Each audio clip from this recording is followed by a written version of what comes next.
Bueno, chicos, que tengan un excelente día. Aquí les dejo una frase que celebren, que hayan celebrado, más bien dicho, muy bien este día.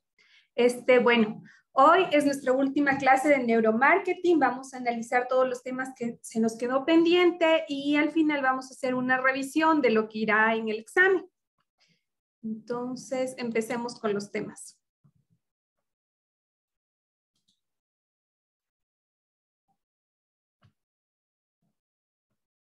A ver, hoy vamos a ver métodos y técnicas de investigación del neuromarketing. Vamos a ver el avance de la tecnología de diagnóstico, los métodos neurales utilizados en la psicología cognitiva y el aporte de la tecnología a la investigación en neuromarketing. ¿Ya? Entonces empecemos con el primer tema. Dentro de las técnicas de investigación del neuromarketing, aquí es importante saber que, más que todo, por qué los consumidores compran lo que están comprando. ¿Qué lleva a la persona a gastar más por un producto o por un servicio?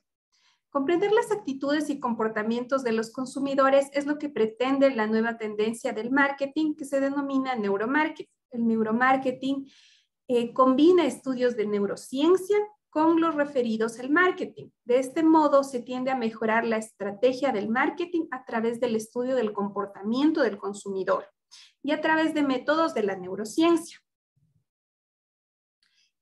En el neuromarketing, lo que se intenta es analizar la actividad cerebral involucrada en el comportamiento del consumidor desde la selección y compra del producto hasta el procesamiento e interpretación de los mensajes. Lo realmente importante del neuromarketing es que está dirigido a predecir el comportamiento del consumidor y su relación con la marca. Para ello, hace uso de una serie de técnicas que revelan datos que facilitan la creación de las estrategias de marketing. Es decir, si nosotros creamos un producto que se acerque íntimamente a tocar las emociones de los consumidores, tenemos más probabilidades de que nuestro producto se haya elegido versus la competencia. Ahora, que conocer y jugar con las emociones del consumidor se plantea como una de las grandes tendencias del marketing. A continuación, vamos a ver algunas de las principales técnicas de neuromarketing que se están desarrollando. Uno son los biosensores. Los biosensores utiliza una técnica que se lleva bien con el tema de las tecnologías. Son pequeños dispositivos que funcionan de manera wireless, capaces de cuantificar y medir determinadas sensaciones. Las emociones de una persona son fácilmente identificables si se tienen en cuenta ciertas métricas. La frecuencia cardíaca, porque por ejemplo cuando la persona tiene miedo o susto, aumenta su frecuencia cardíaca, el pulso, la sudoración, la respiración. Los biosensores son una herramienta eficaz para identificar el impacto de un estímulo sobre una persona, mostrando los niveles de activación de su cuerpo. Este es un gran recurso dentro de las técnicas de investigación del neuromarketing porque nos permite saber qué emoción tiene la persona a través de estas métricas. Los electroencefalogramas. Es una de las mejores y más innovadoras herramientas del neuromarketing. Si se desea conocer cómo actúa el cerebro del consumidor, esta técnica da una información de manera un poco más real. Podemos decir que es una técnica que graba y monitoriza la superficie del cerebro, la actividad eléctrica del córtex. Recuerdan que nosotros teníamos 3 tipos de cerebros, entonces este encefalograma lo que hace es leer la parte del córtex a través de un casco y existen, esto también es a través de manera wireless, con unos sensores que recogen las leves corrientes eléctricas inducidas por la actividad cerebral.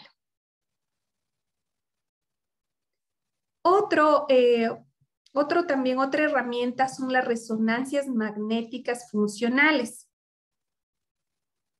¿Ya? Lo que permite esto es a través de la actividad neuronal y basándose en los cambios del flujo sanguíneo registrado en la evolución de la actividad cerebral. Ya es un método muy visual, pues a través de un monitor es posible ver en colores los cambios de las áreas afectadas por la actividad cerebral en respuesta a un estímulo.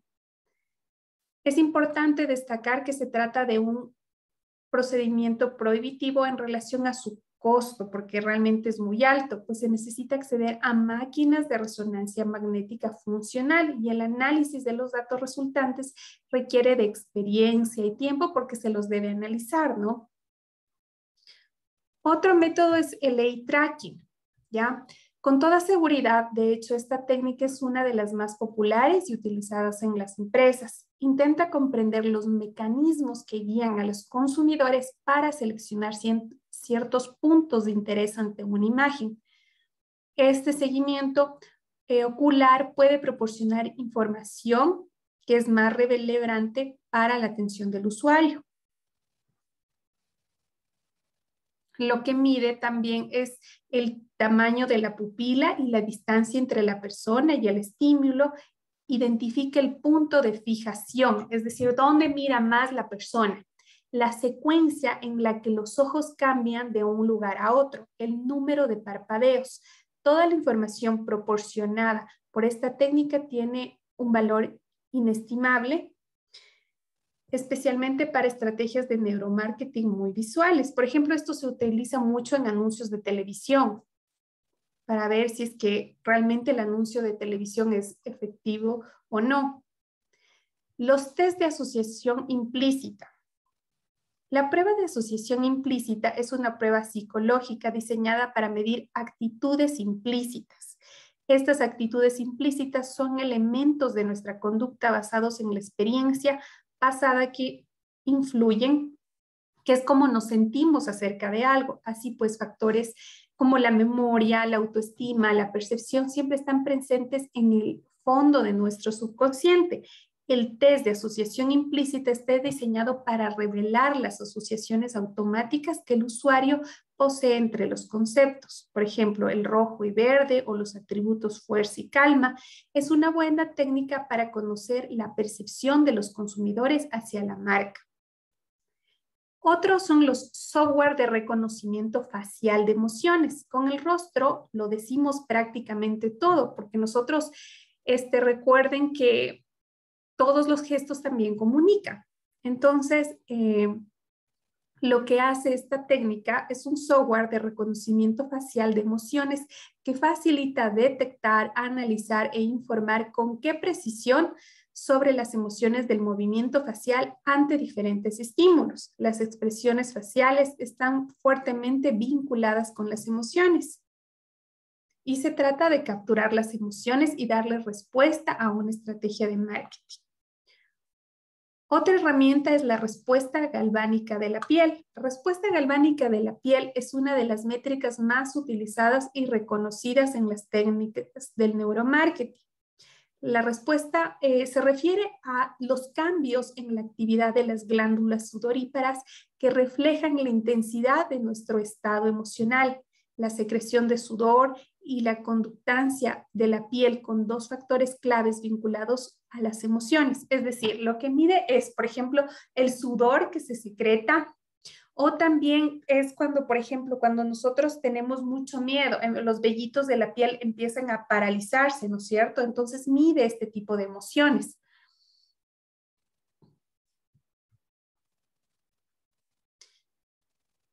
La otra es la magnetoencefalografía.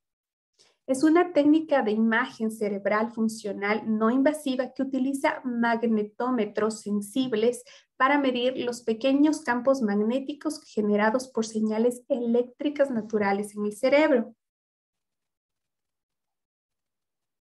La tomografía de emisión de positrones. Es una técnica de emisión de positrones que de hecho es un nivel de estudio más interno y detallado de las respuestas del cerebro. Ayuda a identificar, cuantificar y medir el flujo sanguíneo cerebral, su metabolismo y la capacidad receptora. Monitoriza la distribución de las moléculas marcadas por hisopos que emiten positrones de contraduración. Estas son algunas de las técnicas más usadas, chicos. Déjenme pasarles un video para que les quede un poquito más claro.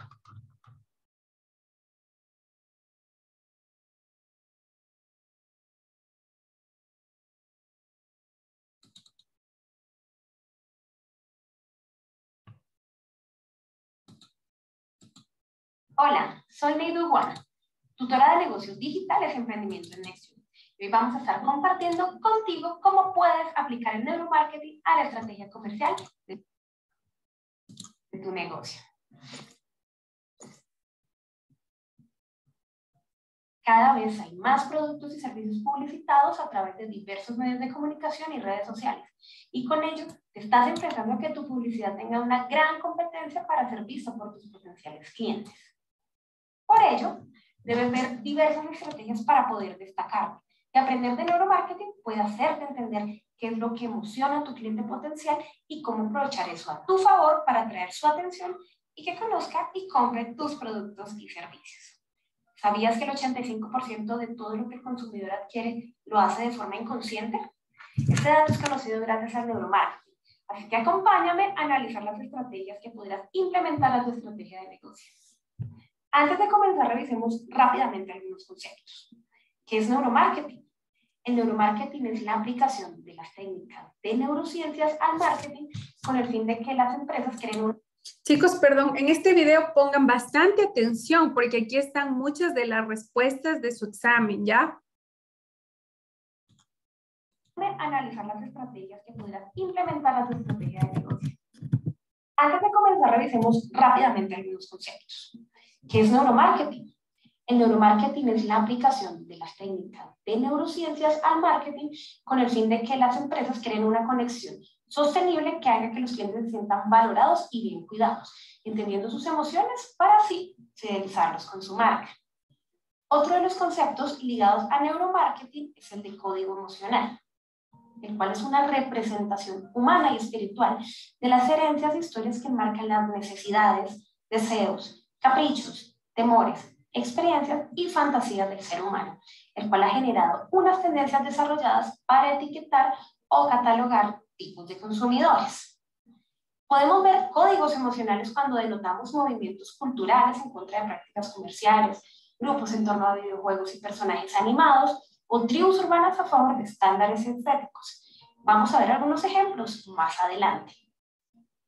Otro de los conceptos relacionados es el de neuroventas, proceso por el cual se explica cómo funciona la mente humana y cómo es el proceso de toma de decisión de compra de las personas. Junto a neuroventas, vamos a exponer algunos procesos de neuroventas, en el cual está la trinidad de toma de decisiones, el proceso acción-decisión y la escalera emocional de decisión de cierre que podrás aplicar a tu estrategia comercial. Adelante. Pasemos a estudiar cada uno de los conceptos a fondo.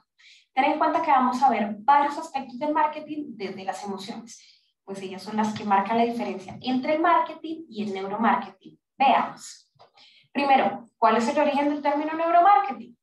Teniendo en cuenta la evolución y desarrollo del ser humano, para los autores Paul MacLean y Gavin de Becker, el cerebro en realidad es un cerebro tri-1 que se compone de 3 unidades cerebrales. Tenemos como primera unidad cerebral el cerebro neocortex, que es aquel que se relaciona con la razón, también se relaciona con la inteligencia racional, con la lógica, la analítica y el pensamiento crítico. Por ejemplo, hacer operaciones matemáticas o analizar situaciones se hace desde esta unidad cerebral. El cerebro límbico se relaciona directamente con las emociones. Aquí es donde tenemos la inteligencia emocional y sensaciones como la conducta de logro de las metas. También tenemos el cerebro reptil o reptiliano, que es el cerebro relacionado con el instinto y la inteligencia de las rutinas. Aquí es donde creamos y mantenemos hábitos al hacer acciones repetitivas. También con esta unidad respondemos al acto como correr frente a una situación de peligro o de riesgo. Pero, ¿qué tienen que ver esto del cerebro tri-1 con el concepto de neuromarketing? La relación del cerebro triuno con el concepto de neuromarketing se da cuando se genera una interrelación entre el cerebro de las emociones o cerebro límbico y el cerebro de la razón o neocórtex. Esta interrelación genera unos sentidos y unos códigos con que las personas se encajan para explicar sus decisiones a través de las emociones que tienen al hacer una acción determinada. Aquí es donde sensaciones como sentirse genial al comprar algo se priorizan sobre el pensar o racionalizar en qué me estoy gastando el dinero. ¿Te ha pasado, verdad? Ahora pasemos a ver mayor detalle del concepto de código emocional. Recordemos que el código emocional es una representación humana y espiritual de las necesidades, deseos y fantasías del ser humano. Este código se caracteriza por estar presente en todos los consumidores del planeta y se rige por un sentimiento o empatía hacia algún tipo de población, comunidad o algún gusto puntual que tengan las personas. También encierra la tendencia de siglos de adaptación al mundo y su comercio, puesto que se han generado códigos emocionales acorde a cambios y movimientos culturales, y esto influye en el comportamiento y en el consumo de las personas, además de poseer un alto contenido espiritual y de creencias. Veamos unos ejemplos de código emocional.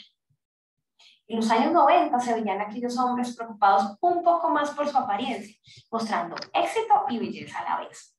Para el año 1994, el periodista Mark Simpson inventó el término metrosexual, palabra generada por un mix entre la metrópoli y el hombre, con el fin de criticar a aquellos hombres que utilizaban productos socialmente aceptados solo para mujeres en el momento, pero creó el efecto contrario y lo convirtió en tendencia.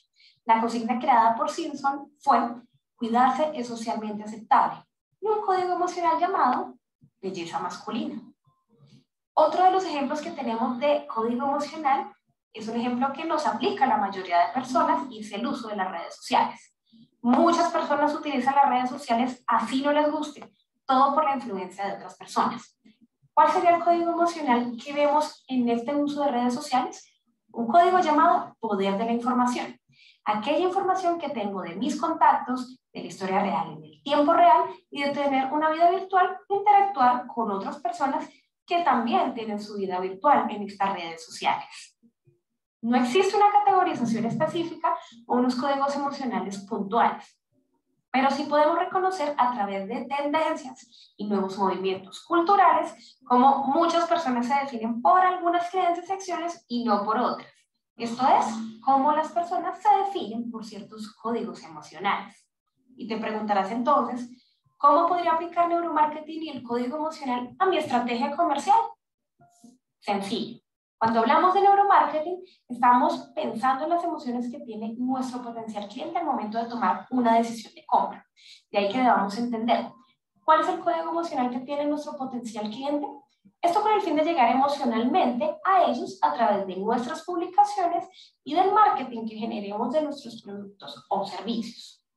Es muy importante que nos centremos en solucionar aquel problema o aquel dolor que tiene nuestro potencial cliente, así como ser una herramienta útil para ayudar a cubrir esas necesidades que tenga a través de los productos y servicios que nosotros les ofrecemos a ellos. Por ejemplo, si vas a vender un apartamento, no es muy pertinente centrar el discurso en que es el mejor metro cuadrado de la ciudad o está en la mejor ubicación. No, lo que vende es la emocionalidad que pueden generar momentos como pasar en familia un domingo, invitar a los amigos a ver un partido de fútbol en una gran sala, que los hijos crezcan y aprendan en casa, o que se pueda tener una buena cocina para preparar diversos platos con los amigos. Así se aplica el neuromarketing a una estrategia comercial. También es importante que se pueda ver qué código emocional tiene nuestro cliente. Posiblemente si una persona es vegana, no podríamos entrar a ofrecer productos hechos con pieles, u ofrecer algunos espectáculos en los que estén involucrados los animales. De ahí que sea muy importante notar cómo movimientos culturales y tendencias como el feminismo, la globalización, el veganismo, la nueva era, el colectivo LGBTI, la economía colaborativa, tribus urbanas, entre otros, pueden ser muy importantes a la hora de determinar el código emocional de tu cliente potencial. De ahí que sea también importante no solo tener un perfil básico de cómo sería nuestro cliente, qué edad tiene, en dónde vive, cuánto gana, no, sino en preguntas como en qué piensa, qué sitios frecuenta, qué le gusta hacer los fines de semana o qué intereses tiene. Ahora, conociendo la definición de neuromarketing y de código emocional aplicado a la estrategia comercial, pasemos a ver otro concepto muy interesante y muy ligado al neuromarketing, las neuroventas. Relacionando este concepto con el cerebro triuno que vimos anteriormente, las neuroventas se manejan desde el cerebro reptil, pues es el que toma las decisiones de compra y todas las compras que hace el ser humano son para una sola cosa: sobrevivir. Las neuroventas son un proceso por el cual se explica cómo funciona la mente humana y cómo es el proceso de toma de decisión de compra. En las neuroventas se generan algunos procesos en los que las personas toman decisiones con la emoción. Algunos de esos procesos son la trinidad de toma de decisiones, proceso, acción y decisión, y escalera emocional de decisión para cierre. Analizaremos estos procesos a continuación. La trinidad de toma de decisiones es un proceso en el que se activan 3 respuestas cerebrales con el fin de que el cerebro pueda tomar una decisión a favor de nuestro producto o servicio. Estas respuestas son atención, emoción y recordación. Chicos, esto, por ejemplo, pongan mucha atención en el video, ¿no? Atención, emoción y recordación es para la toma de decisiones.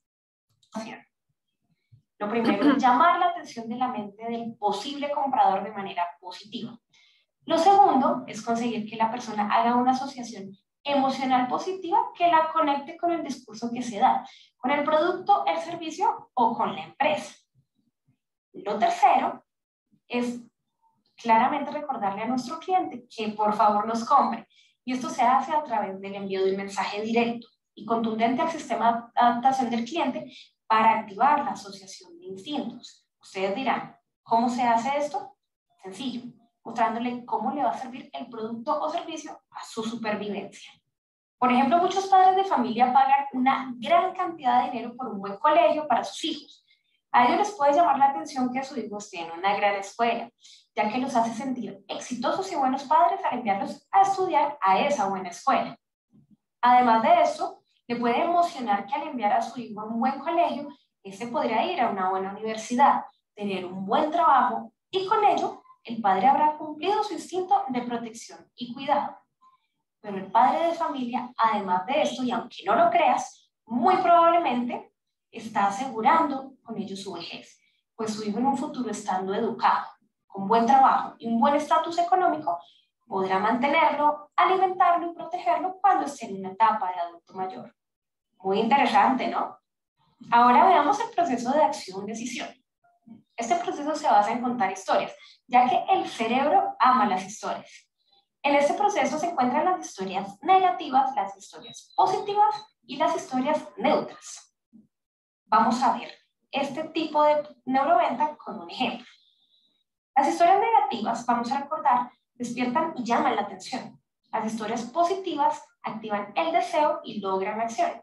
Y las historias neutras justifican y refuerzan la razón.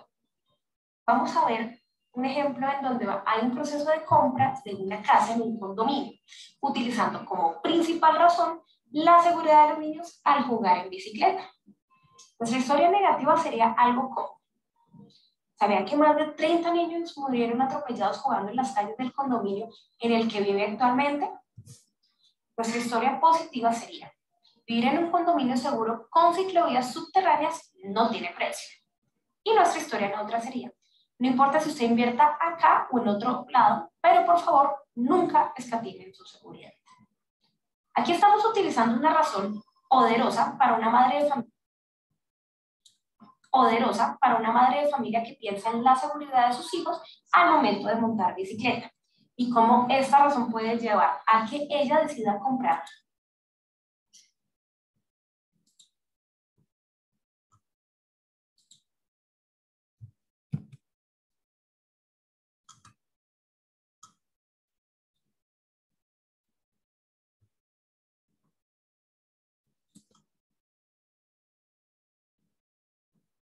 Hola, mi nombre es Pablo Antonio León y en este video voy a explicar.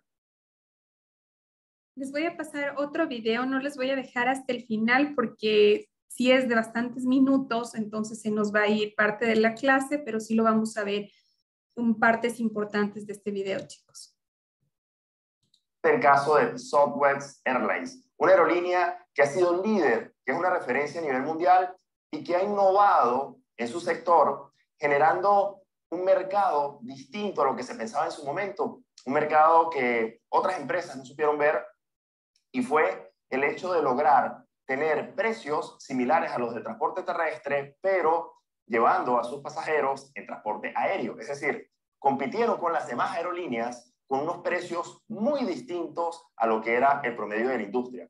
Te voy a contar cómo lograron hacerlo, cuáles fueron las estrategias de éxito, no desde un punto de vista de contar una historia, que empezaron en el año tal, que el creador fue tal persona. No se trata aquí de contar una historia tipo biografía, sino analizar desde el punto de vista estratégico qué fue lo que permitió a esta línea aérea ser tan exitosa. Entonces, te voy a mostrar una matriz, un esquema allí que yo utilizo para poder analizar cada empresa desde un punto de vista estratégico, para poder conocer cuáles variables fueron las que le permitieron, en este caso, a esta empresa que voy a analizar, lograr el éxito. Entonces vas a ver que es un análisis diferente. Seguramente no has visto algo similar, porque no se trata aquí de contar una historia, llevar una secuencia en el tiempo, de que tal persona la creó teniendo tal idea. No se trata aquí de contar una historia, sino de analizar las estrategias que le permitieron a Southwest Airlines lograr el éxito en una industria tan competitiva.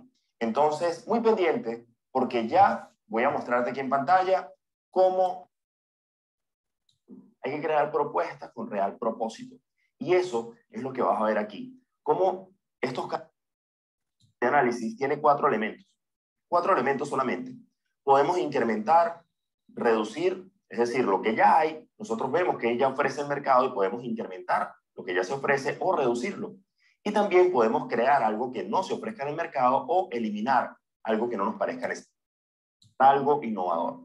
Y en la línea vertical vas a encontrar simplemente bajo o alto, es decir, en base a lo que ya está en el mercado, en qué punto está esa oferta.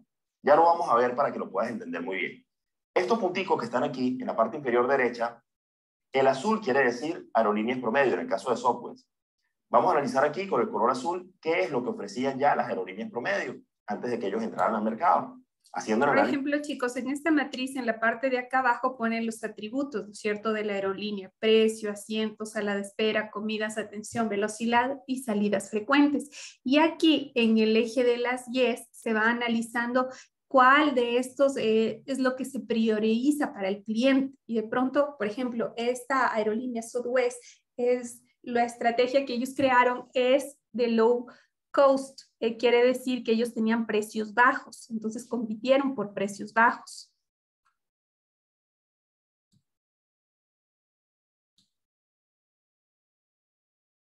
Una mayor velocidad en su traslado, menos espera, por supuesto la espera no era tan confortable, pero era mucho más corta y los traslados se hacían mucho más rápido. Fíjense cómo se va armando la propuesta de valor. Reducen el valor donde no consideran que ellos sean líderes o donde tengan que aportar el valor en los asientos, a la espera y comidas, y en valores primordiales para ellos como la atención y la velocidad es donde se esfuerzan en estar arriba. Y falta otro factor que también los hace muy, muy diferentes. Esa propuesta debía tener un foco, ¿verdad? Y ese foco estaba muy claro: la velocidad de un avión al precio de un automóvil en el momento que lo necesite. Voy a repetirlo, porque esta es la propuesta de software que los hizo tan exitosos. La velocidad de un avión, fíjense que su punto clave aquí es la velocidad, al precio de un automóvil en el momento que lo necesite. Una propuesta clara mercado, sino la inteligencia, en el caso de esta empresa, fue saber mover las variables que ya existían. En algunos casos te diste cuenta que redujeron esas variables al mínimo para bajar los costos y poder tener precios competitivos.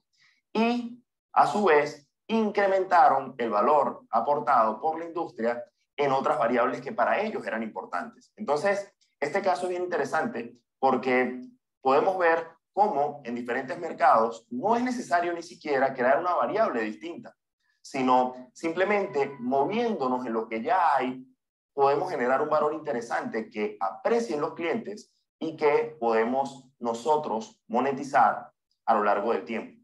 En este caso, en particular, Software no es una empresa que nació ayer ni que generó... Chicos, básicamente este ejemplo les pongo porque toda esta parte del neuromarketing debe ya estar aplicado en la parte real, ¿no es cierto?, de las empresas. Entonces, nosotros ya conociendo cuáles son las motivaciones que tiene nuestro consumidor, podemos hacer igual, ¿no es cierto?, hacer una ponderación de qué es lo más importante para nuestro cliente y en base a eso trabajar con nuestros productos. Entonces, este ejemplo era muy claro, nos indicaba qué era lo importante para los clientes de las aerolíneas, que eran ir de manera rápida, de manera frecuente y a bajo costo. Entonces, lo que hicieron, por ejemplo, esta aerolínea, que tiene su característica de ser low cost, y también ellos cambiaron toda la categoría de las aerolíneas, porque básicamente hoy en día las aerolíneas tienen esa tendencia de ser low cost, es decir, precios bajos. Eso, chicos, sigamos con el siguiente tema para avanzar. El siguiente tema es el avance de la tecnología de diagnóstico. Ahora, ¿cuáles son las tecnologías que se usan en los estudios de neuromarketing? Ya, en el campo de las neurociencias aplicadas al marketing se tienen dos partes, ¿no es cierto? La teórica y prácticamente la parte de los juguetes, como diríamos. ¿En qué consiste el neuromarketing como tal? Ya, aquí se usan, como yo les decía, ¿no es cierto? Se usan dos partes, una parte teórica y otra, como le llamamos, que son como que de los juguetes o de las estrategias. En la fase teórica se abarca el conocimiento de la anatomía y la parte funcionalidad del cerebro. Y en la fase de los juguetes, es decir, el equipo que se usa para los estudios, que eran los equipos que yo les mencionaba anteriormente. Ahora, ¿cómo sabemos si el neuromarketing de evolución, como ya sabemos, perdón, el neuromarketing es una evolución de varios métodos de la neurociencia clínica que han evolucionado para encontrar nuevas aplicaciones? Estos métodos o tecnologías se usan en estudios de neuromarketing y abren la puerta para entender de mejor forma los niveles de la emoción, la atención y la memoria de los usuarios, tanto en la parte consciente como en la parte inconsciente. Y lo que se pretende es predecir el comportamiento de la gente ante determinados estímulos y así poder tomar mejores decisiones. Gracias a los datos que se obtienen de estas técnicas, se pueden crear campañas de marketing, de publicidad y de comunicación con un porcentaje de éxito mucho más alto. Ya, por ejemplo, dentro de las imágenes de la resonancia magnética funcional, nos permite obtener imágenes de la actividad que se produce en el cerebro mientras se realiza una actividad. Por ejemplo, a la gente se le hace ver anuncios, ¿no?, de publicidad, y lo que se diagnostica aquí es ver qué partes del cerebro como que se estimulan más.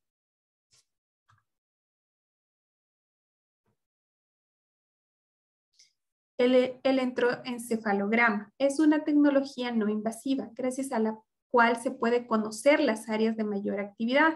Para su funcionamiento se deben de colocar unos electrodos en la cabeza con el objetivo de medir las ondas cerebrales. De este modo se podrá conocer las zonas del cerebro que responden ante determinados estímulos.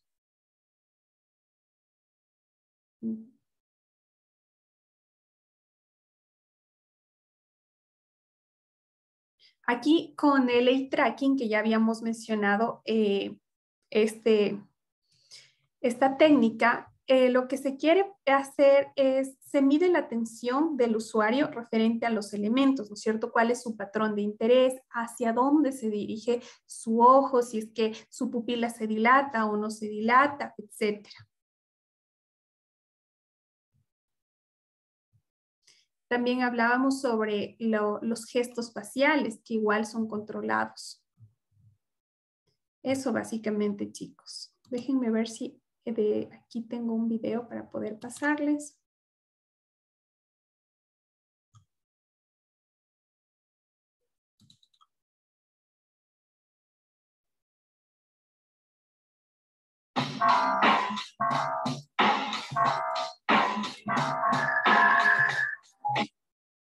Hola, bienvenidos a Un Profesor.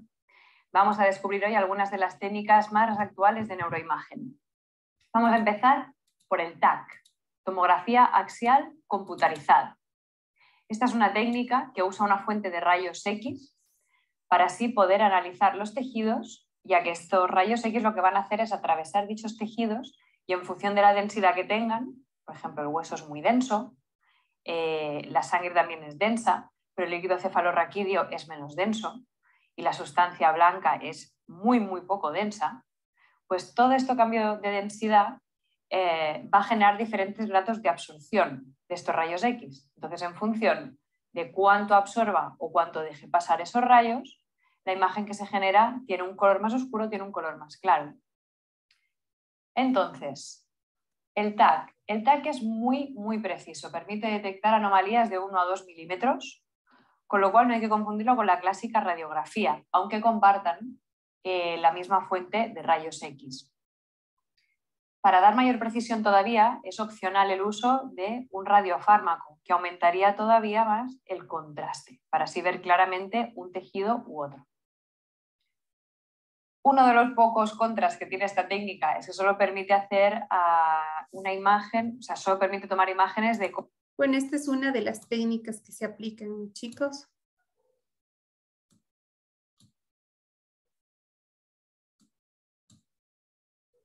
Por premura del tiempo, realmente no les voy a pasar todo el video, porque aquí en este video lo que explica básicamente es lo que ya habíamos visto, que, por ejemplo, son todas las técnicas que se usan. Y el video sí lo tengo largo, entonces, más bien esto para que lo revisen ustedes en casa. Y avancemos hasta eso con el siguiente tema.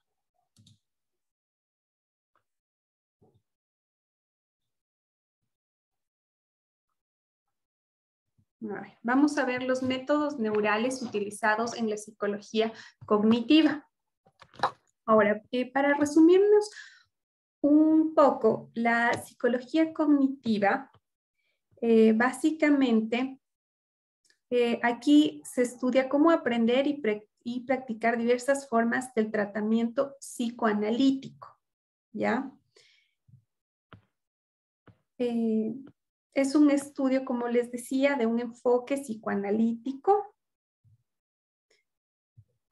y lo que hace es ver, por ejemplo, ver las conductas del cerebro y cómo esto se replica en las emociones.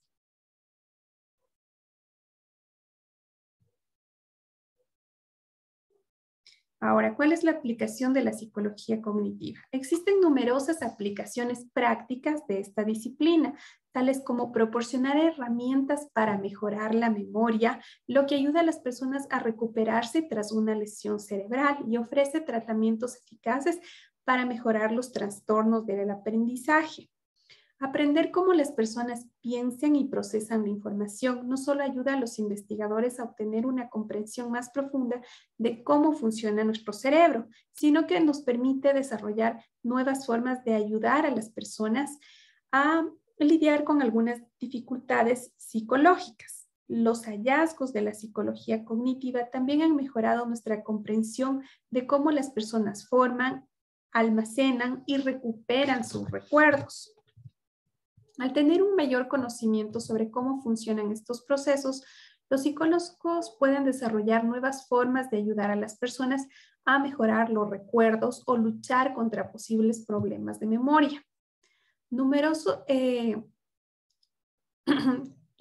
psicólogos trabajan en la rama clínica, directamente con las personas que están experimentando problemas relacionados con los procesos mentales. Los psicólogos cognitivos se centran en los pensamientos, las percepciones, los procesos de aprendizaje y la memoria. Ahora, existen también, por ejemplo, trastornos cognitivos que se pueden crear malestar en varias áreas de la vida de una persona, ¿no es cierto? Entonces, en ocasiones el pensamiento negativo puede interferir seriamente tanto en la salud como en la felicidad de los pacientes. De hecho, todos experimentamos pensamientos negativos de vez en cuando, pero algunas personas pueden verse abrumadas por patrones de pensamiento pesimistas que hacen que les sea difícil funcionar en la vida diaria. Por ejemplo, son esas personas que totalmente pesimistas, pero llegan a un punto de la casi depresión, ¿no es cierto? Entonces, aquí lo que se quiere es analizar también qué parte del cerebro le está afectando todo esto.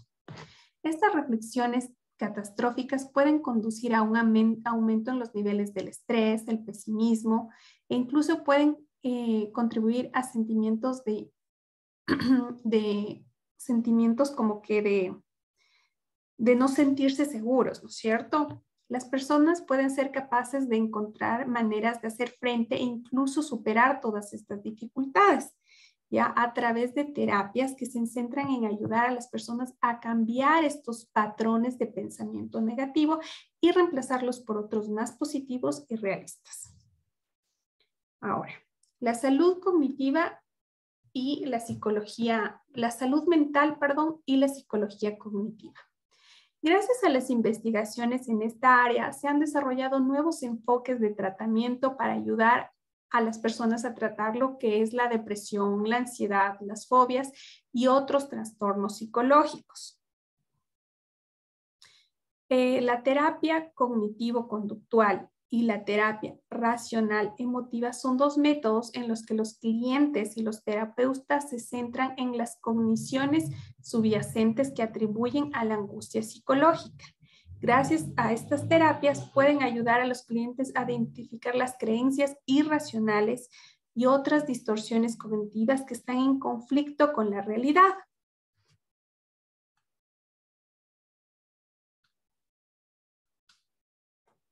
Bueno, a diferencia de lo que ocurre en la biología, en psicología no solo no existe una teoría unificada en la que se basa sobre la disciplina, sino que las distintas corrientes psicológicas tienen posturas en buena parte irreconciliables y muchas veces ni siquiera comparten un objeto de estudio. Bueno, esto no significa que hoy en día no existe una corriente dominante que se haya impuesto a las demás. De hecho, existe la corriente del cognitivismo, es la que se basa en la psicología cognitiva. Ahora, la psicología cognitiva es la vertiente de la psicología que se dedica al estudio de los procesos mentales, como la percepción, la planificación o la extracción de inferencias, es decir, procesos que históricamente se han entendido como privados y fuera del alcance de los instrumentos de medición.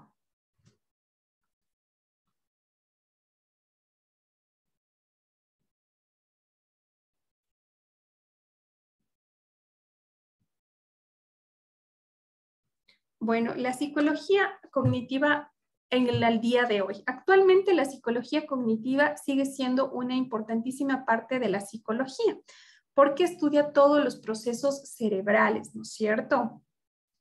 Y ha ayudado al descubrimiento en el ámbito de las neurociencias y a la mejora de las tecnologías que permiten escanear el cerebro para obtener imágenes sobre sus patrones de activación.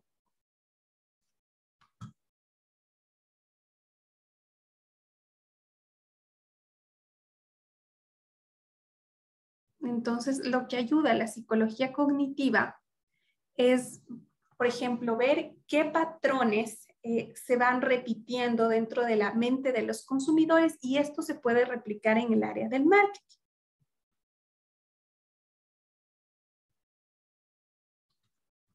Eso, chicos, hasta aquí respecto a este tema.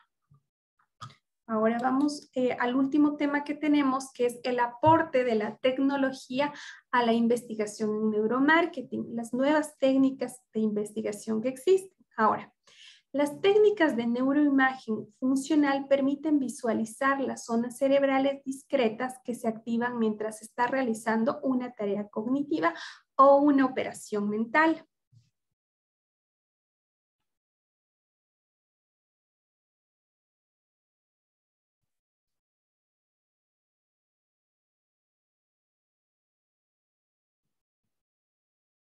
Por ejemplo, aquí veíamos todo lo que era la resonancia magnética funcional, todos los elementos que ya habíamos estudiado antes.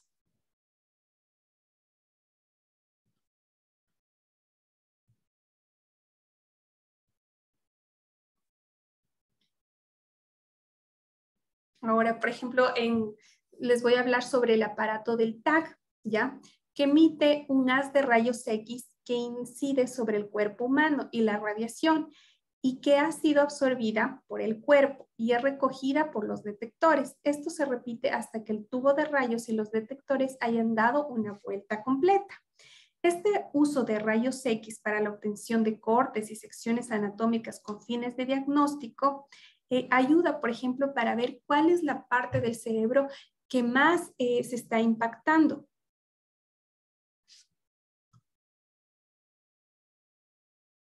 Las ventajas de estos procedimientos. Son procedimientos rápidos y sencillos. Las imágenes son exactas, no invasivas y sin dolor. Es menos sensible al movimiento del paciente, porque cuando, por ejemplo, la persona se mueve y tiene algún tipo de aparatos, esto puede también afectar al tipo de emociones, ¿no es cierto? Y afectar a las conductas cerebrales. Y permite de una manera muy rápida y confiable imágenes de los tejidos blandos, vasos sanguíneos, pulmones y huesos. Permite la visualización de imágenes en tiempo real. Los equipos para realizarlos son más económicos y dentro, bueno, de las desventajas es la dosis de radiación utilizada puede causar daños en la persona.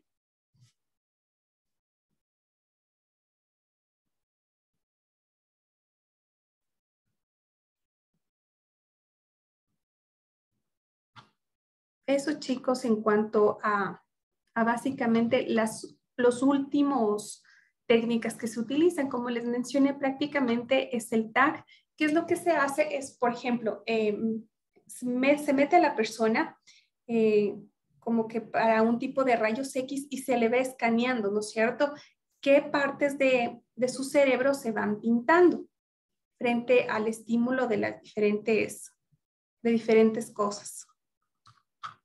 Bueno, hasta aquí, chicos, todos los temas que hemos visto del neuromarketing. Déjenme ver un video para pasarles.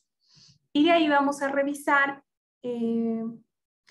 más o menos los temas que van en el examen.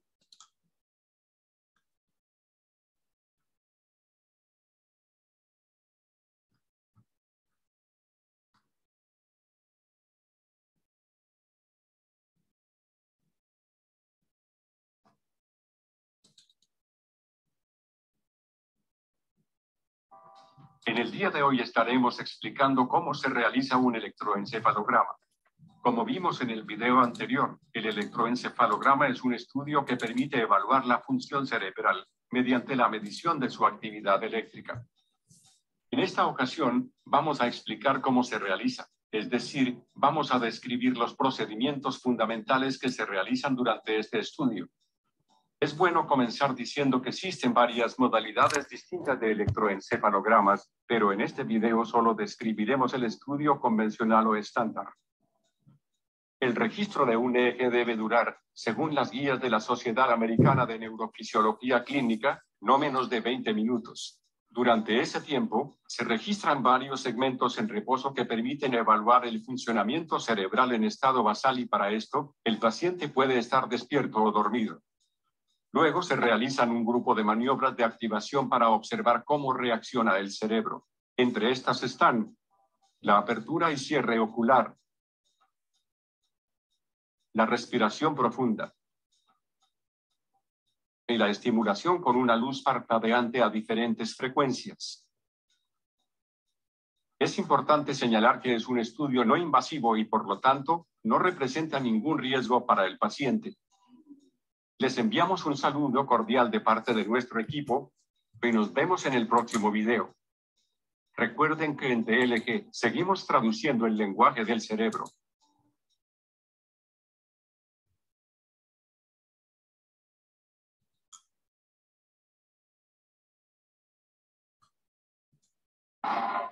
Por fin los científicos tenían una prueba que demuestra que el entrenamiento no da forma solo al cuerpo, también desarrolla y quizás de forma especial el cerebro.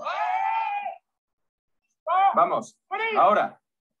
Pero seguimos sin saber por qué se necesitan esas neuronas para levantar 165 kilos.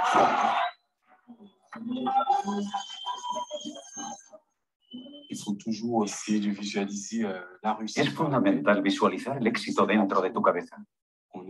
Siempre debes intentar visualizar los movimientos antes de ejecutarlos en la tarima. Hay que estar en contacto mental con el peso que vas a levantar para poder cuantificar la fuerza que tienes que desarrollar según el peso. Da igual que sean 20 kilos, 40 kilos o 150 kilos, no importa. Eso requiere siempre unos segundos, durante los cuales intentamos reunir nuestras capacidades motrices y mentales para levantar el peso.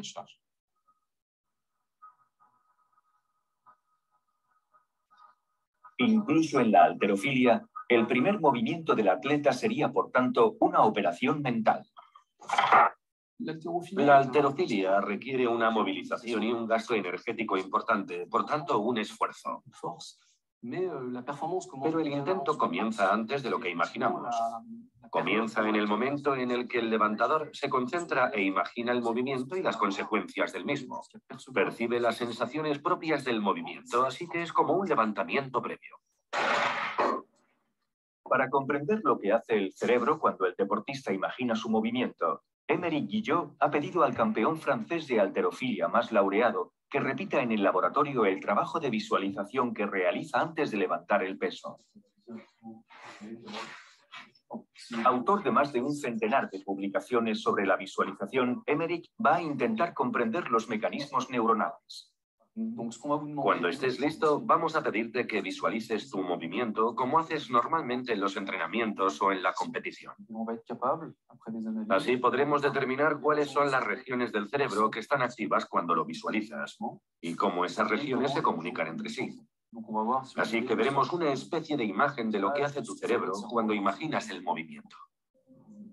Esta nueva técnica, utilizada aquí por primera vez con un atleta de alto nivel, se llama magnetoencefalografía.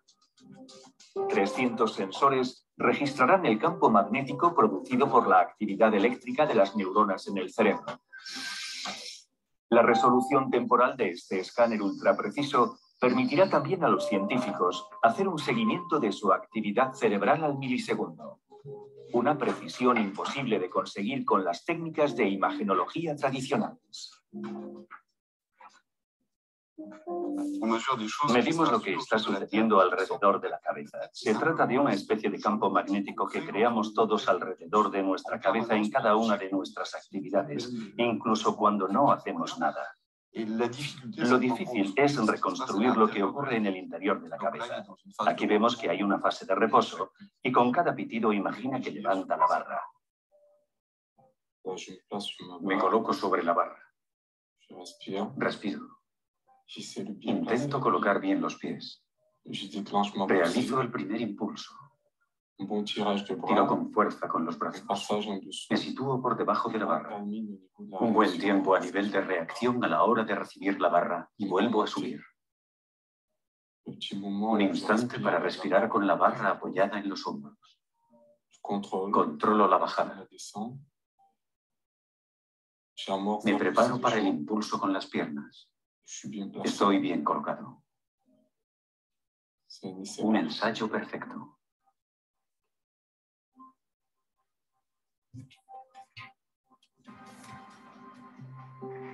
Bueno, ya ha terminado de levantar la barra. Espero que no esté demasiado cansada. Quizás mentalmente.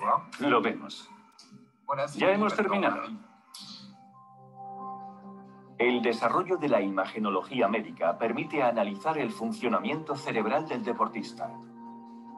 Antes los científicos llegaban a supuestos empíricos, pero actualmente son capaces de observar en tiempo real cómo los atletas movilizan sus recursos neuronales antes de realizar un movimiento físico excepcional. La señal es muy débil, así que no es mucho lo que nos ofrece a la vista. Por eso tenemos que hacer un seguimiento con herramientas analíticas, mucho más sofisticadas que el ojo, para detectar qué ocurre y dónde ocurre.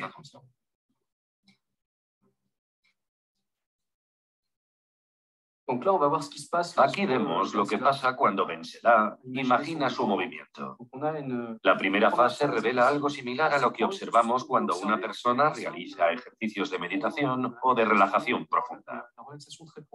Así que hay una especie de desconexión cerebral, como si Benselá quisiera vaciar su mente, concentrarse y prepararse para hacer algo. Se produce una especie de retirada, de reajuste y de desconexión de esas regiones.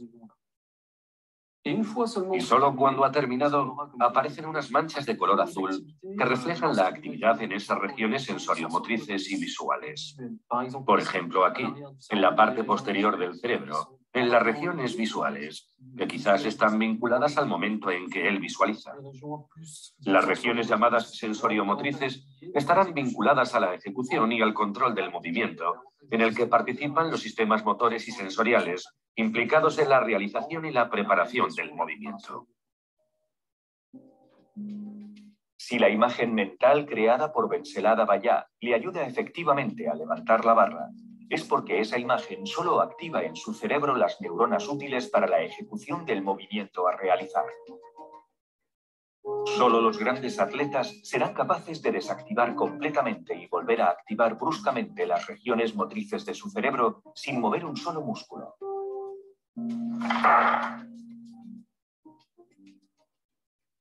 Para confirmar esta hipótesis, Emery Guillot ha realizado el experimento con un levantador de pesas principiante.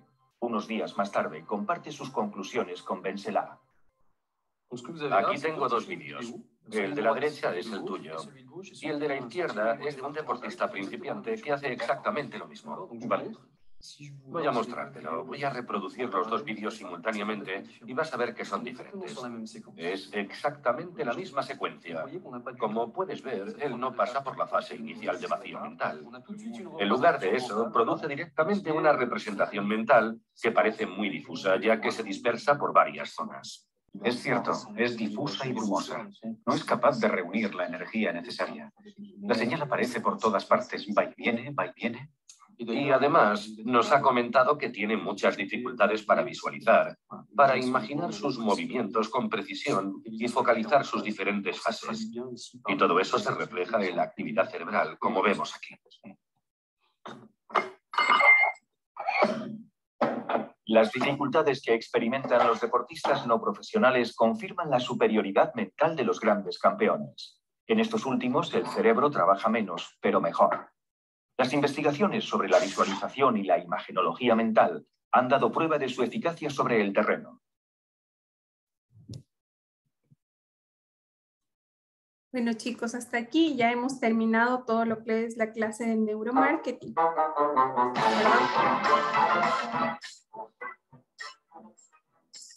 Perdón, chicos. Ahora vamos a revisar, vamos a hacer un resumen de lo que va en la prueba, chicos, ¿ya? Entonces, aquí pongan mucha atención. En estos tópicos tienen que poner interés y más que todo es lo que va en el examen. Entonces, tomen nota o si tienen súper buena memoria, pues memorícense, ¿ya? Bueno, primer punto, ¿qué es el neuromarketing? Entonces, son los conocimientos de marketing en la evolución de la neurología, ¿no es cierto?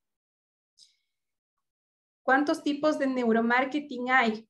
Hay el teórico y cognitivo.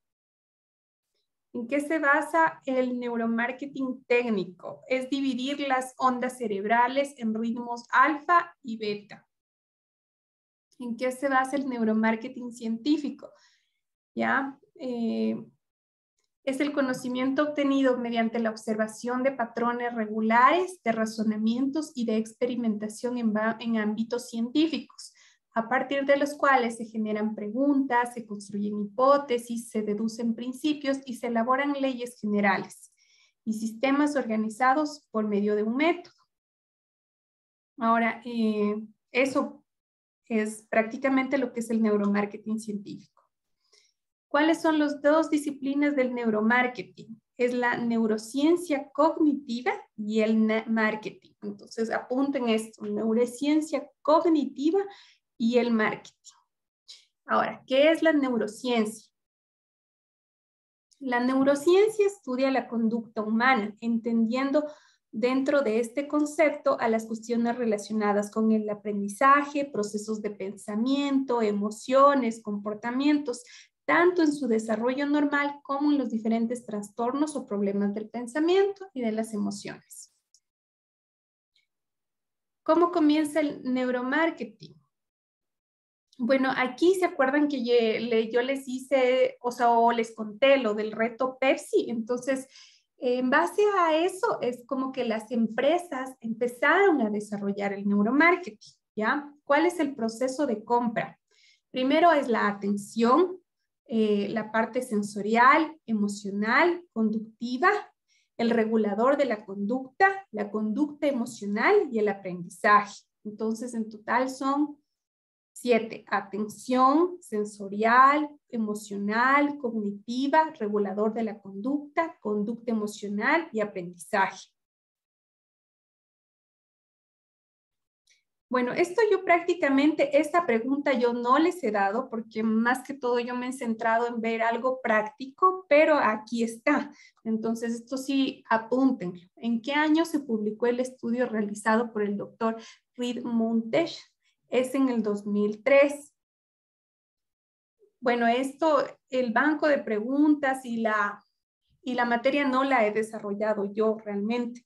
Entonces hay algunas cosas que no les he dado porque no he visto pertinente darles. Sin embargo, están en el examen y por eso les pongo ahorita, les digo que anoten. Ahora, ¿quién fundó una de las primeras empresas dedicadas a la investigación del consumidor a través de la neurociencia llamada Neurofocus? ¿Y en qué año? Es el doctor Sigmund Freud en el 2005. Ya, ¿quién fue uno de los primeros ¿quién fue uno de los primeros que divulgó al neuromarketing a nivel mundial y es socio fundador del neuromarketing? Es Roger Doley. Esto, chicos, anótenlo, por favor, porque está en el examen. Bueno, ¿quién fue Roger Doley? Es autor del libro Brain Influence, es conferencista y difusor del tema del neuromarketing y escritor del blog de neuromarketing de Forbes.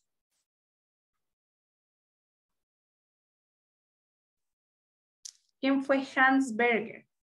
Es un médico neurólogo austriaco de origen judío, parte del psicoanálisis y de una de las mayores figuras intelectuales en el siglo XX.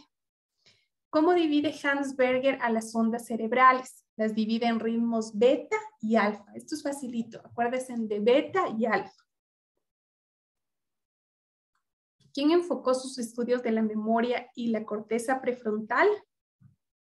Fue Hans Berger. ¿Qué se descubrió durante las primeras exploraciones del cerebro en pacientes vivos entre las décadas de los 40 y 60? Justo aquí es la teoría del neuromarketing. ¿Qué es lo que se pretende al usar el testear para usar la publicidad? Diseñar campañas de publicidad mucho más eficaces, ¿ya? El hipocampo es la área de la corteza cerebral de los vertebrados. Acuérdense que el hipocampo es el área de la corteza cerebral. Bueno, el marketing digital son todas las estrategias de marketing digital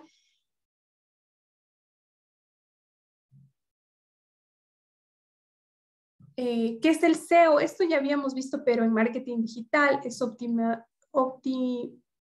optimizador de método de motores de búsqueda, ¿no? Perdón, chicos.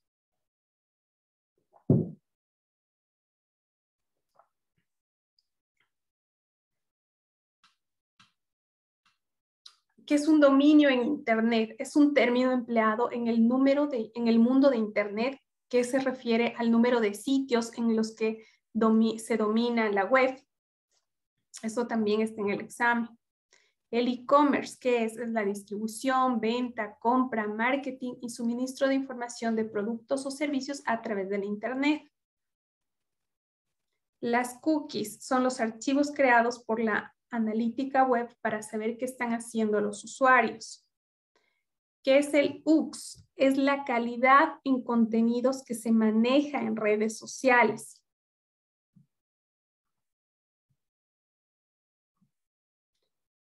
A ver, cuando pretendes anunciar una nueva empresa online, ¿cuál es uno de los principales beneficios de los anuncios gráficos? Es el coste de configurar. El coste debe ser relativamente bajo. Cuando estás construyendo un sitio web para tu empresa, ¿cuál es la finalidad de un servidor? La protección del sitio web. A ver, al diseñar contenido por parte de tu estrategia de marketing de contenido, ¿qué representa la etapa? Pensar en el marco de ver, pensar, hacer y cuidar.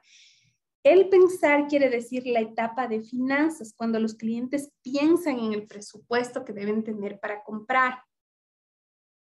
Al definir una estrategia para la empresa, ¿cómo puede ayudar el análisis de la competencia a establecer una propuesta única de venta? Se puede identificar de qué manera la oferta es diferente de la competencia. ¿Cuál es el término que usamos para describir la forma en que los motores de búsqueda categorizan el contenido? Es la indexación. Acuérdense de esta palabrita, indexación. Los motores de búsqueda ven el contenido de un sitio web como código escrito. ¿Cómo puede ayudar a los motores de búsqueda a identificar las imágenes que hay en el sitio web? Aplicar las características que definen el desarrollo de la marca. Al fin de mejorar el rendimiento del SEO en el sitio web, ¿cuándo debería considerar actualizar el plan de SEO? Cuando agregues un nuevo servicio o un nuevo producto. Chicos, estas respuestas tengan muy en cuenta ya al momento de su examen. Muchos son los factores que pueden afectar la clasificación de un sitio web en los motores de búsqueda. ¿Qué función cumplen los metadatos en este proceso? Entonces, brindan información más clara y uniforme de los motores de búsqueda sobre los que hay en el sitio web. Al optimizar un sitio web para las búsquedas, ¿qué impacto tienen las metaetiquetas y las etiquetas de título en los motores de búsqueda? Son mensajes ocultos que no tienen efecto alguno en los motores de búsqueda.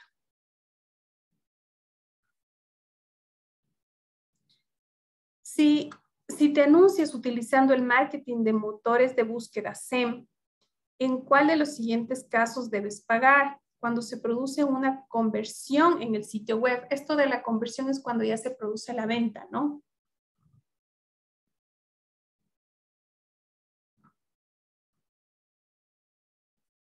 Dice, ¿qué búsqueda haría que se muestre un anuncio basado en esta palabra clave?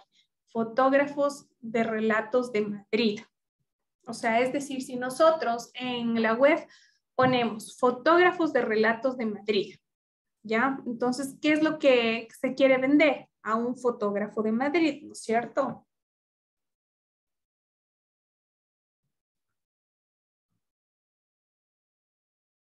A ver, utilizar las redes sociales para fines comerciales puede ser muy diferente de utilizar perfiles personales. Si estás buscando atraer a una persona a tu red social, ¿qué tono de voz deberías considerar? Entonces sería un tono serio y franco, ¿ya? ¿Qué tipo de herramienta puede utilizarse para supervisar y evaluar las acciones que el público de tus redes sociales lleva a cabo en tu sitio web? Son herramientas de analítica para las redes sociales. Dado que cada vez más usuarios utilizan los dispositivos móviles para mirar los sitios web, es clave que se optimice el sitio para que los usuarios puedan encontrarlo cuando buscan online. ¿Qué dos elementos debería optimizar para tener un mejor rendimiento de SEO? Debe ser el tamaño de las imágenes y la navegación. Al diseñar campañas de publicidad para móviles, ¿qué recomendación darías a identificar a qué palabra clave orientar tus anuncios? Entonces sería utilizar las herramientas de Google o de Bing, que son buscadores, para investigar palabras claves. A ver, ¿cómo se clasifica el canal que utiliza el marketing y el alcance de influencias para aumentar el alcance visible de una marca? Es el canal duplicado. A ver, En lo que respecta a las métricas de marketing por correo electrónico, ¿cuál de las siguientes estadísticas destaca la tasa de clics, o sea, costo por clic? Es el porcentaje de personas del total de los destinatarios que abrieron el correo electrónico. En relación con la publicidad gráfica, ¿qué es una red de publicidad? Es una forma de obtener tráfico gratuito al sitio web. ¿Qué puedes hacer para ayudar a que los videos aparezcan en los resultados de búsqueda? Se puede ofrecer descripciones detalladas del contenido, ¿no es cierto?, del video. Al utilizar programas de analítica en tu sitio web, ¿cuál de las siguientes opciones no corresponde a la categoría de una dimensión? El dispositivo que utilizan los usuarios para acceder al sitio. En el ámbito de la analítica, ¿qué tipo de datos sería el seguimiento del tipo de dispositivo que el usuario utilizó para acceder a tu sitio? Aquí es la dimensión.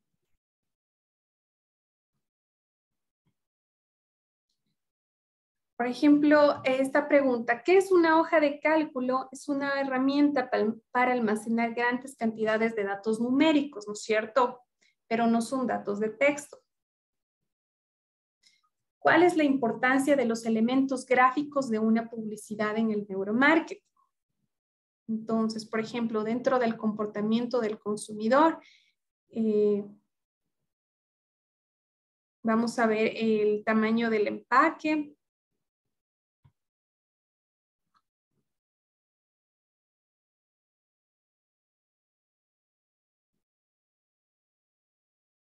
Lo que el neuromarketing identifica son patrones de conducta, ¿no es cierto?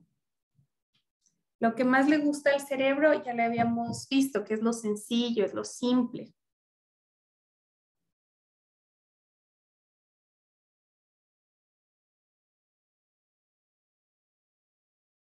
¿Qué formas son las que más seducen a nuestro cerebro? Ojo que son las formas curvas en su mayoría.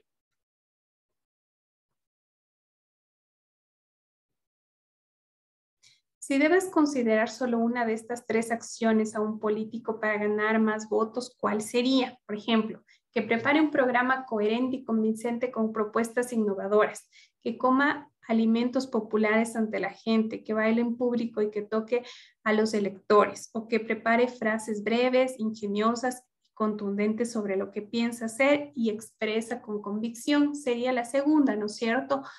Porque esto es más emocional, por ejemplo, que coma alimentos populares con la gente, que baile en público, lo que hacía Abdalá Bucaram, de hecho. ¿Qué es lo que más influye a la hora de tomar decisiones? Las emociones. ¿Cuál de estas tres opciones se utilizaría para que las personas se vuelvan receptivas y conecten con tu mensaje? ¿El razonamiento lógico y contundente, el humor o el sexo? El primero, ¿no es cierto? El razonamiento lógico y contundente. ¿Cuál es la forma más eficaz de transmitir un mensaje? A través de un razonamiento lógico, coherente y contundente.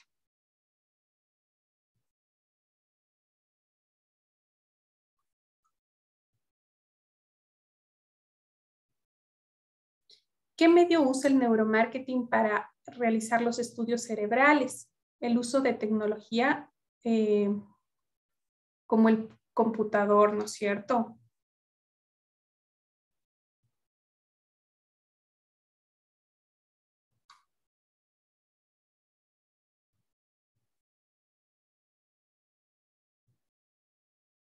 A ver, seleccione las opciones que corresponden, a las etapas particulares de la campaña. Perdón, chicos, soy yo.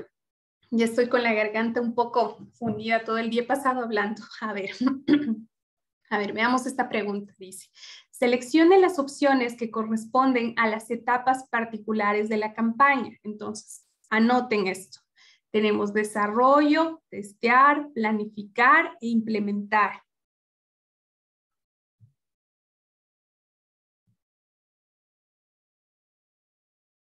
Cuando hablamos de gestión de intangibles, donde lo que se trata son significados y relaciones afectivas, hablamos de la relación con el consumidor. En la actualidad, el consumidor tiene demandas nuevas ante el entorno consumista que invaden su ocio. Este valor no tangible es el deseo. Señalar dentro del proceso de diseño cuáles son las características de cada fase. Entonces tenemos el diseño conceptual y los conceptos visuales.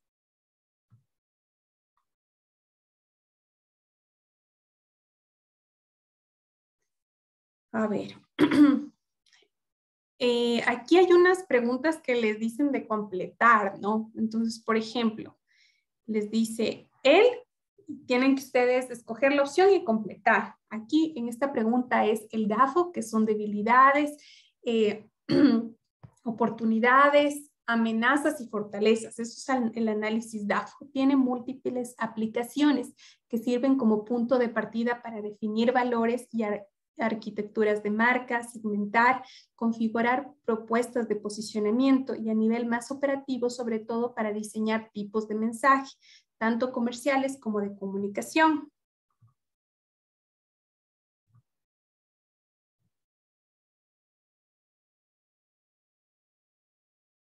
También habla sobre la memoria, que es los últimos temas que conversamos en la clase.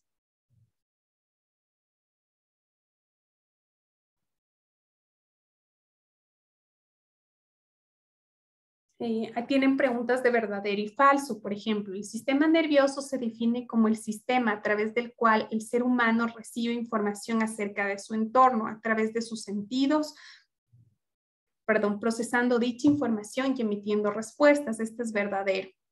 El sistema nervioso se constituye en dos partes, sistema nervioso central y sistema nervioso periférico. Igual es verdadero. Estudien también dentro de las técnicas del neuromarketing lo que teníamos de la electroencefalograma, que significa la reproducción eléctrica de la actividad cerebral, la resonancia magnética, ¿ya? Que describe una herramienta que hace una representación anatómica del cerebro a través de imanes. La magnetoencefalografía, que es un procedimiento no invasivo similar a la resonancia magnética con el fin de investigar la actividad neuronal. Los tipos de neuromarketing, ¿no es cierto? Eso también está el marketing visual, marketing auditivo, marketing olfativo, marketing gustativo, marketing del tacto y marketing emocional. Entonces son 7, anoten chicos. Marketing visual, marketing auditivo, marketing olfativo, marketing gustativo, que es cuando nos dan samplings para probar productos. El marketing del tacto, que es cuando nos permiten topar los productos. Y el marketing emocional.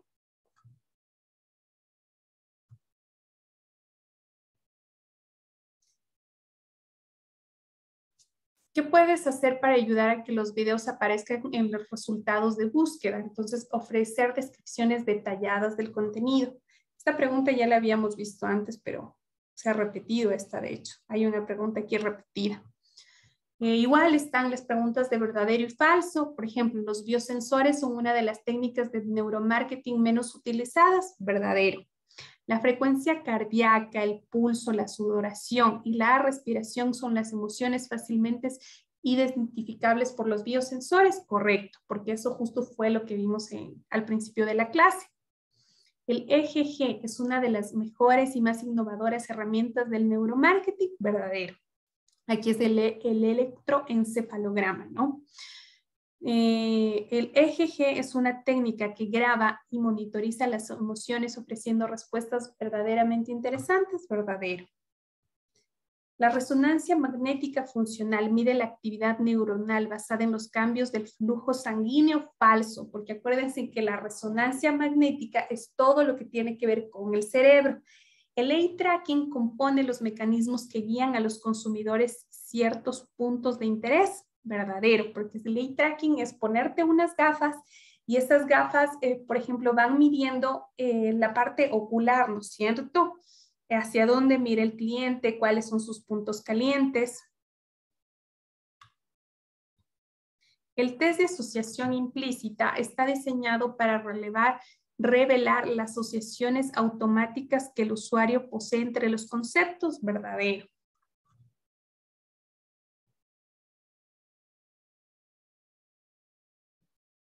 El software de reconocimiento facial de emociones facilita detectar, analizar e informar las emociones del movimiento ante diferentes estímulos. Correcto. Las expresiones faciales están fuertemente vinculadas con el marketing digital. Totalmente correcto. La sonrisa, la tristeza, el asco y sorpresa son algunos de los puntos faciales más característicos del reconocimiento facial. Falso, porque esto es más de emociones, ¿no es cierto? Y el reconocimiento facial es de gestos. La respuesta galvánica de la piel es una de las métricas más utilizadas y reconocidas por el neuromarketing. Falso. La respuesta galvánica se refiere a los cambios de las glándulas sudoríparas que reflejan la intensidad de nuestro estado emocional. Falso.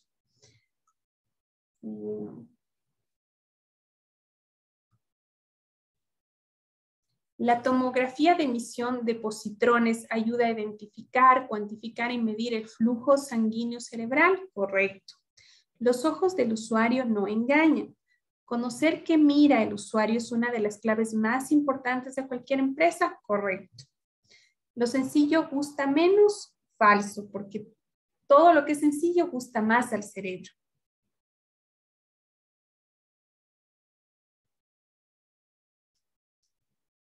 El papel emociona más que lo digital. Verdadero. ¿Se acuerdan que vimos un video que nos explicaban que, por ejemplo, nosotros recordamos más lo que escribimos, lo que leemos en el papel físico que lo que leemos a través de la web?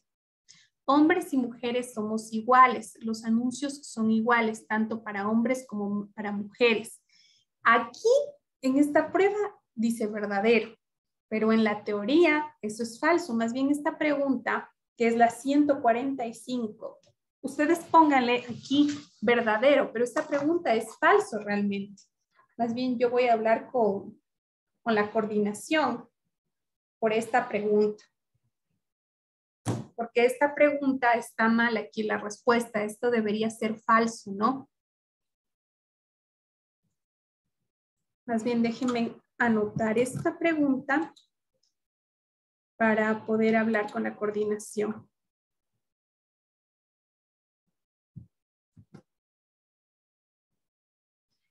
Y les mando por el chat a ustedes también esta pregunta. Aquí me la subrayan que la respuesta correcta es verdadero, pero en esta pregunta debería ser falso. Acuérdense, en esta pregunta, perdón que les mande, no debería hacerlo éticamente, no debería mandarles, pero viendo que está mal la respuesta, por eso les envío esta pregunta. Entonces, esta pregunta, la respuesta es falso, pero me han puesto como respuesta correcta que es verdadero, ¿no? Pero como les digo, la respuesta sería falso.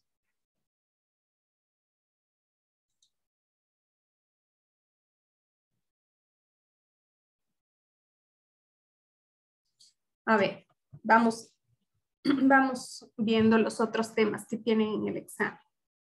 Para tener éxito hay que escuchar y entender a los clientes, innovar, ser ético y transparente para que tu empresa sea rentable. Totalmente de acuerdo.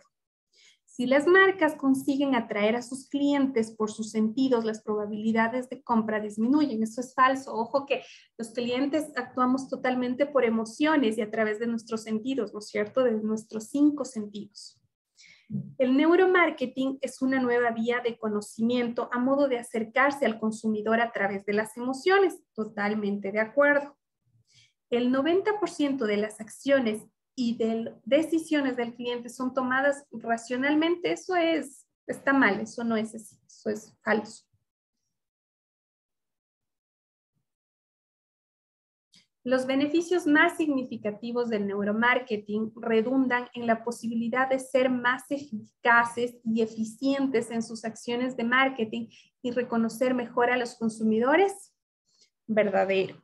Solamente el área de marketing se vería beneficiado con las técnicas de neuromarketing. Esta respuesta también le han puesto verdadero, pero sería falso, ¿no? Esta pregunta también hay que chequearle. Esta pregunta les mando.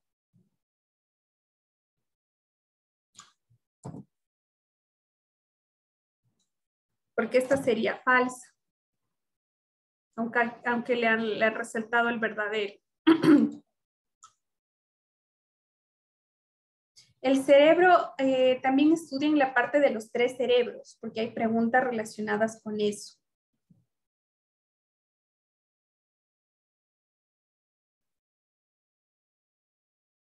Hay que marcar la opción correcta también.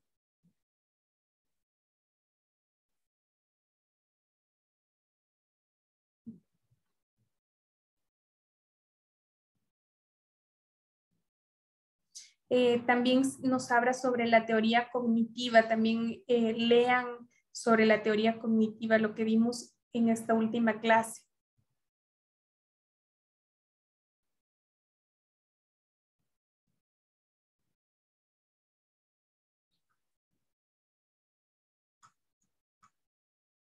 Eso sería prácticamente, chicos, todo.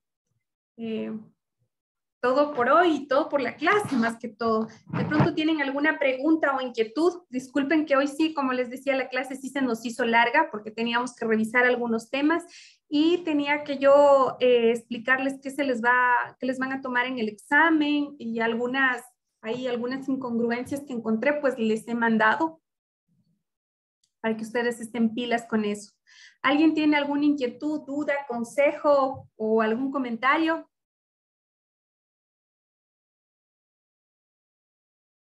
¿No? Bueno, chicos, es todo por hoy. Espero que les vaya súper bien en el examen. Cuídense. Para mí, pues, un gusto poder compartir clases con ustedes. Que les vaya excelente en todo lo que hagan y cualquier cosa, pues, estoy a las órdenes. Suban las tareas. Cualquier inquietud que tengan de las tareas, pues, avísenme para poder despejarlas. Y suerte en todo, chicos. Un abrazo. Gracias. Buenas noches.